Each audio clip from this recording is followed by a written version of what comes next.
போன தேர்தலில் கண்ணையா கொடுத்த இன்னொரு வாக்குறுதி 59 அரை வயது வரை லார்ஜஸ்டில் வாரிசுகளுக்கு வேலை பெற்று தருவோம்.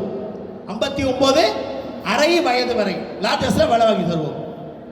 ஆனால் லார்ஜஸ்ட் எடுத்து கேஸுக்கு போய் அந்த கேஸுக்கு போகும்போது ஒரு ஃபெடரேஷன் ஏஆர்எஃப் என்எஃப்ஐஆரும் லார்ஜஸ்ட் எடுத்து எவனோ ஒருத்தன் கேஸுக்கு போட்டிருக்கான். ரயில்வே தொழிலாளி வாரிசுகளுக்கு சேஃப்டி கேட்டகரியில் இருக்கக்கூடிய வாரிசுக்கு ஒர்க் ஷாப்பில் எத்தனையோ குரூப் டி ஸ்கில்டு வேணாம்னு சொல்லி குரூப் டியாகவே இருந்து தங்கள் வாரிசுகளுக்கு லார்ஜஸ்ட்ல வேலை வாங்கியிருக்காங்க. எவ்வளோ கேஸுக்கு போய் அதை நிறுத்துறான். கண்ணையா என்ன பண்ணியிருக்கணும்? ஏண்டா அப்ரண்டிஸ் அப்பாயின்மெண்ட் வரக்கூடாது பினாமி பேரில் கேஸுக்கு போன கண்ணையா லார்ஜஸ்ட்ல எவ்வளோ கேஸுக்கு போகும்போது நீ ஃபெடரேஷன் முறையில் தைரியமாக அதை போய் தடுத்து தொழிலாளிக்காக வாதாடி இருக்கணுமா வேணாமா? நீ தானே ஃபெடரேஷனு, நீ தானே டெல்லியில் இருக்க. அட உங்களுக்கு அந்த தைரியம் கூட வெளியே சொல்லிருந்தீங்கன்னா எங்களை மாதிரி ஆள் போய் தடுத்துருப்போம். அதை கூட உங்களுக்கு சொல்ல நாதி இல்லையே. ஃபெடரேஷன் இம்ப்ளீட் ஆச்சா ஏஆர்எஃப் என்எஃப்ஐஆரோ லார்ஜஸ்ட் ஸ்கீம் எடுத்து எவனா கேஸ் போட்டு தடுக்கும் போது செய்யலையே நீ அதை. இப்போ திருப்பி பேசுறாரு யாரு?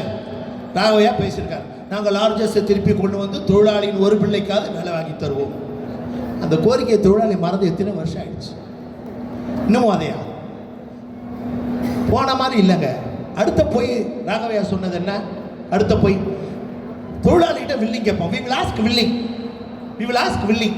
If you want paper pass, you will get paper pass. If you want e-pass, you will get e-pass. இதான் ராகவையா சொல்லியிருக்காரு. யாராவது e-பாஸுக்கு ஆசைப்படுவாங்களா? ரயில்வே வந்து e-பாஸும் கொடுத்து பேப்பர் பாஸும் கொடுக்குமா?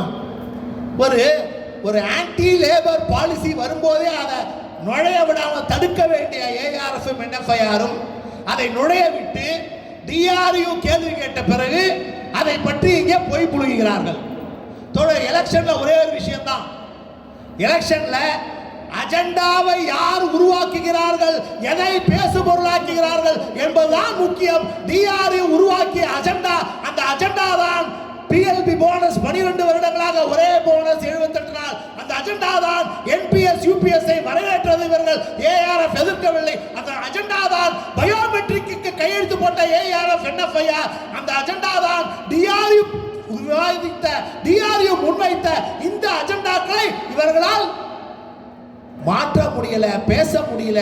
அதனால பேசுறான். டிஆர்யூ ஆளக்கூடிய கேரள மாநிலத்தில் என்பிஎஸ் வரவில்லை. 4 பக்கத்துக்கு நோட்டீஸ் போட்டு எல்லா தொழிலாளியும் அமைச்சிருக்காங்க. சார் ஒரே ஒரு விஷயம்தான் இப்போ நடக்கிறது. ரயில்வே தொழிற்சங்க தேர்தலா கேரள மாநில சட்டசபை தேர்தலா சொல்லுங்க. ஜானகிராம் என்ன பினராயி விஜயன் மாதிரி அங்கே போய் கேரளா முதலமைச்சருக்காக உங்ககிட்ட ஓட்டு கேட்குறானா? இல்லை கண்ணையா கேரளா சீஃப் மினிஸ்டராக ஓட்டு கேட்குறாரா? இல்லை ராகவையா சூரியபிரகாசம் கேரளா சட்டசபைக்கு போகிற ஓட்டு கேட்குறாங்களா? ரயில்வே தொழிலாளி ஓட்டியா ரயில்வே யூனியனை தேர்ந்தெடுக்க நீ எங்கேயா கேரளா பற்றி பேசியிருக்கிற? ஏன் கேரளா பற்றி பேசியிருக்கிற? இங்க இருக்க சிஐடியு என்பிஎஸ் எடுத்து கோர்ட்டுக்கு போச்சு. இங்க இருக்க சிஐடியு என்பிஎஸ்க்காக இன்ட்ரி மாடல் வாங்குச்சு. இங்க இருக்க சிஐடியு டிஆர்யூ என்பிஎஸ் ஒர்க்கருக்காக இன்ட்ரி model family pension invalid pension வாங்கி கொடுக்குது. இதை பத்தி பேசு. அங்க இருக்க சிஐடி தப்பு பண்ணா கேரளாக்காரன் பதில் கொடுத்துமா? உனக்கே அதை பத்தி கவலை? பிஎஸ்என்எல் பத்தி பேசுறாங்க. பிஎஸ்என்எல்ல 80,000 பேர் விஆர்எஸ் போயிட்டாங்க.